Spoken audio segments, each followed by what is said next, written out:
few people to jump on, and then we will start talking about everything that we have coming up. So, just gonna adjust my camera a little bit. It's kind of odd here. I have a different setup.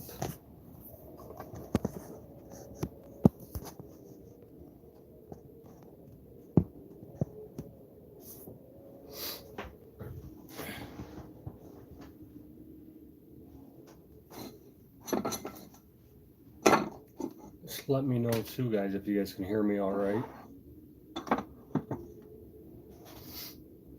Actually, the stand that I have it on is a little bit too high, but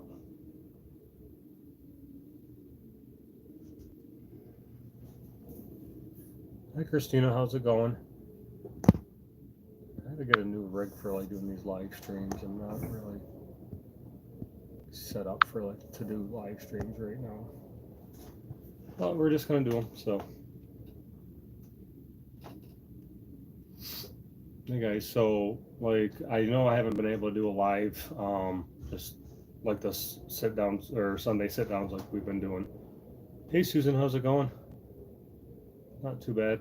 I've been kind of sick the past week or so. That's why I didn't go live last weekend. I was battling a cold. And then the weekend before, we were obviously at the Legion's Bed and Breakfast. So that one was, we did go live that Saturday night. If you guys were able to capture that, that was a pretty fun investigation that we did there. And we actually did capture some pretty good spirit box sessions or spirit box responses during our live session, which was pretty cool. So.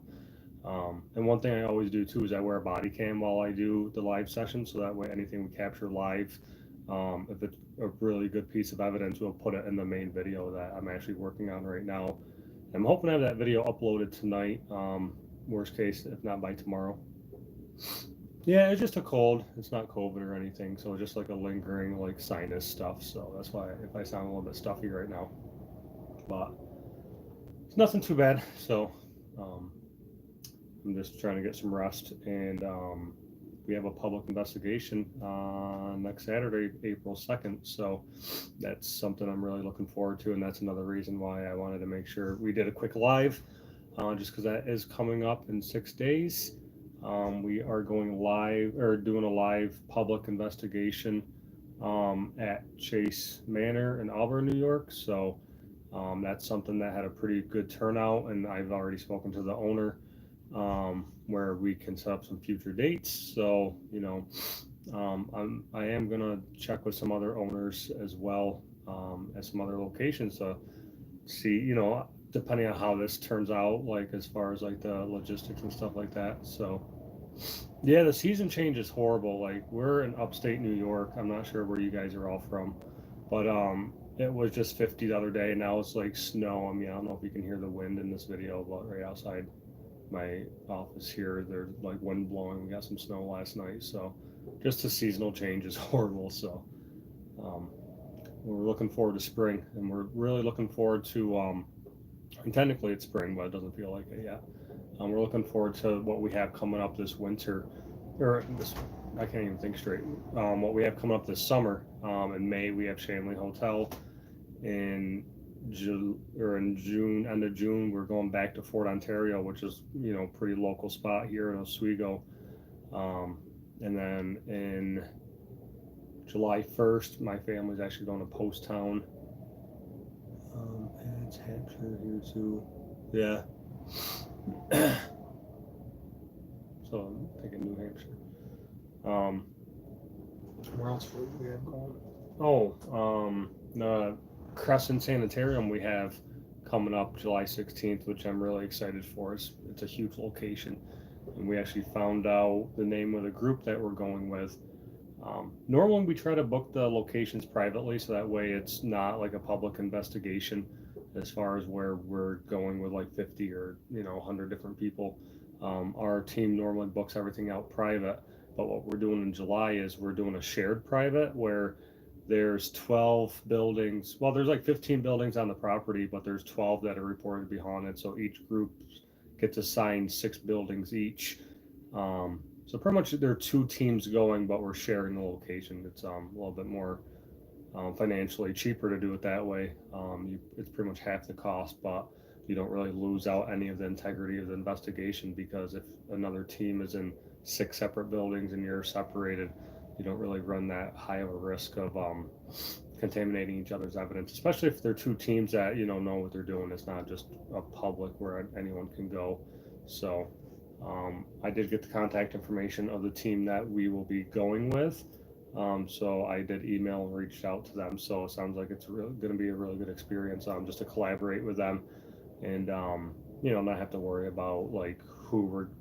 It's nice to know up front who we're going with, so that way we kind of have a feel for what to expect. So just based on the group that they have a Facebook page. I'm not gonna say the group's name right now, just because I want to make sure it's okay with them if I like advertise that we're going with them in July, because I don't know if they've like announced it yet to their Facebook page or whatever, so I don't want to do any spoilers. So, but I will, as it gets closer, we will disclose who we're going with, so that way people can maybe jump on their Facebook page and show them some love, or check out their work or their investigations or whatever.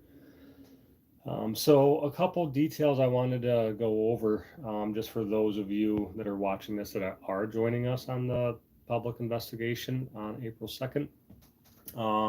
We are going to go from 4 p.m. till midnight, so it's an 8-hour investigation. The owner does allow you to stay the night there. If you just bring like an air mattress or a cot, you can stay in like the downstairs like library room. It's a big open space where she said you're free to stay. I think a lot of people going are local, so I don't think that's really going to be an issue, but she's a super nice lady that owns it, and she's very accommodating. So yeah, so start time is at 4 p.m. We run the investigation till midnight. Those of you that want to stay later, I mean, you can pretty much go with the whole night, but we're going to lead the investigation for those 8 hours.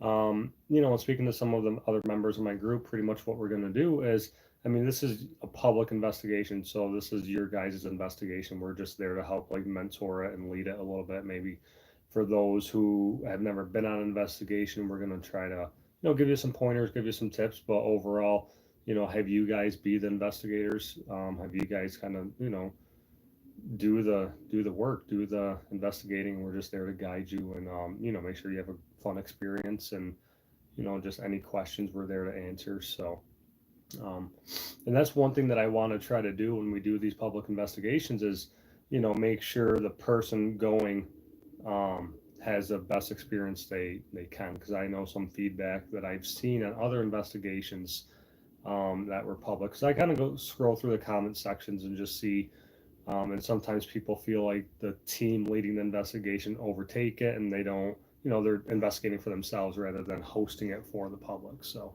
I want to make sure that anybody who does sign up for an investigation that we lead knows that they're going to be the ones investigating. It's kind of them running the show. They, kind of have free reign to do what they want within like a, kind of a structured format. So that way, we ensure that everybody who does sign up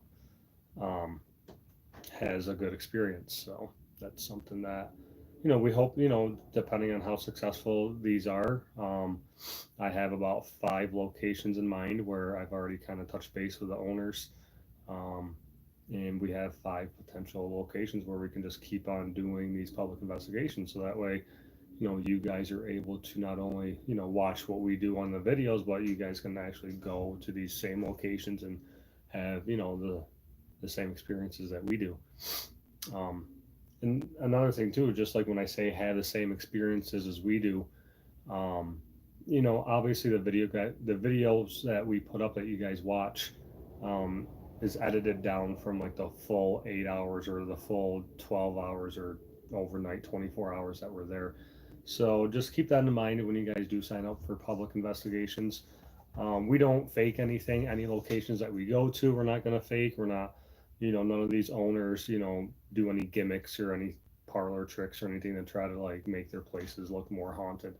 It is what it is, and you guys will get whatever activity is legitimately happening. So, that's one thing that we pride ourselves on, is to be 100% authentic with no tricks, no editing, I guess editing tricks, I guess you would call it. So what happens. So Sorry, I'm still kind of foggy right now. Um, so yeah, that's a couple things I wanted to talk about was just the details behind the public investigation, and then giving you guys an update on the Allegiance Bed and Breakfast that we just wrapped up. I did do a full walkthrough video. And that's another feedback that I've been trying to get from the viewers. We're trying to pinpoint still like which videos, which length to do. Some people love like the full hour long videos that shows the whole walkthrough, all the investigating, and pretty much like a full length video. Where others like it broken up into like a walkthrough video or maybe like two parts of an evidence video. Um, so just keep on commenting, let us know. I try to do a healthy mix of a little bit of everything, where once in a while I'll pop a hour video on there, and then every so often I'll do like for instance, Allegiance is gonna be broken down into pretty much two videos. And then some of our older videos like Greystone, I just did one, and I can't think of the other one, where I did like a 6 minute recap video. I'm trying to think which one I just did. I know Greystone was one of them. Oh, White Hill Mansion I just did too, where we took like pretty much all the best evidence from like the 2 or 3 videos that we put out, and we condensed it into like a 6 quick 8 minute video. So Susan, you say you love the longer ones. That's awesome. So yeah, that's kind of like the feedback that I'm getting. Some people just love watching it. They love watching the whole walkthrough, and then they like to see like the setup of the investigation. They like to see, pretty much everything that they can. Like everybody's different to their preference, so that's why I try to mix it up a little bit. So I hope you guys are enjoying that. Yeah, I personally like the longer ones just because I think it gives you a little bit more context as to how we get the evidence. Because a lot of the responses that we get either through EVP or through like a spirit box or something, can be referenced to something that happened earlier in the night, or something that happened that you kind of have to show in the video to get a clearer understanding, like why that response is like considered significant or considered intelligent. So, like I said, I try to mix it up. Put a little bit of everything in there for everybody. Some hour videos, some half-hour videos, some quick 6 minute videos, and then I'm also trying to do. You guys see the YouTube Shorts, which is more like a TikTok type, 30-second to like 3 minute video. That's a quick video. So, we're just gonna keep doing a little bit of a mix, and hope you guys enjoy it. So yeah, so just quick, recap. Chase public investigation. If you are watching this and you are going, we're gonna meet there at 4 p.m. My team's gonna be there a little bit earlier just to set up. Everybody that's paid a deposit, I obviously have that. So just bring the rest of the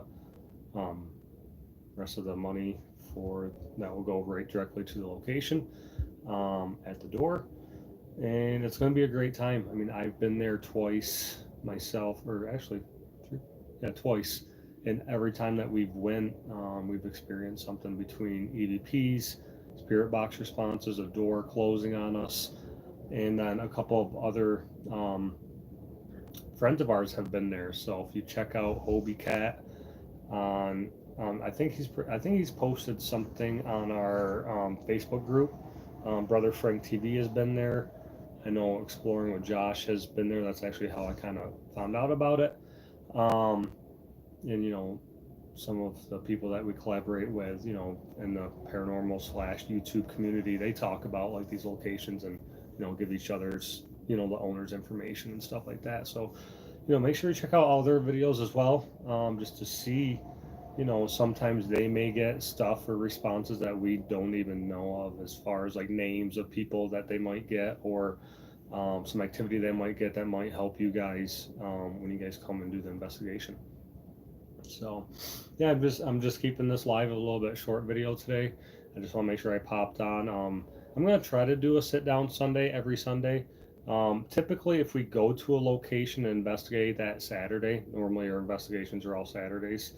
I might not go live on Sunday just because a lot of times we're traveling back and forth.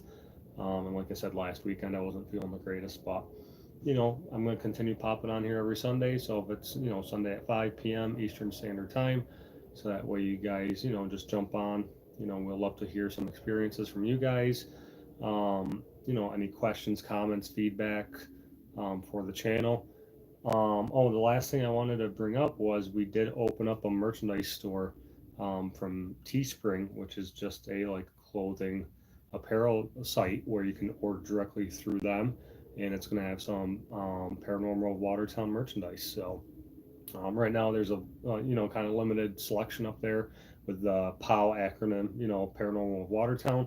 We're gonna get some merch with our actual logo on there. This is like the throwback POW.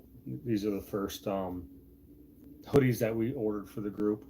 But we're gonna get some merchandise on there with like the actual green and black and white POW with like an EVP logo on there. And there's right now there's hoodies on there. There's women's tank tops. There's some mugs with the actual POW logo on it. There's some stickers. And I'm working on like getting some like the hats, the beanies, the men's apparel and stuff like that. I just got to you got to go on the site and kind of design it first. And I just want to make sure, that the design is lined up and, everything is, kosher there. So, yeah, make sure you check out our merchandise. I think I did post a link in the Facebook group. I did post a link to it on this channel here. If you go underneath the community tab, it should be on there. So any funds raised by our merch sales goes directly back into the group for either deposits or anything related to the group. If we do like an overnight or something. Booking locations, even just marketing for the group to try to expand as much as we can. So we appreciate all the all the comments in the videos. We appreciate you guys jumping on the live streams, joining us on live investigations, or even joining us in person on these public investigations. So we're just going to continue to try to grow the group as much as possible. And if you guys purchase the merchandise, that helps advertising and that helps a little bit of revenue to put back in the group. So we very much appreciate it, and hope to see a lot of you guys or some of you guys on Saturday at Chase Manor. And we're gonna have a great time. So thanks for watching and tune in next Sunday.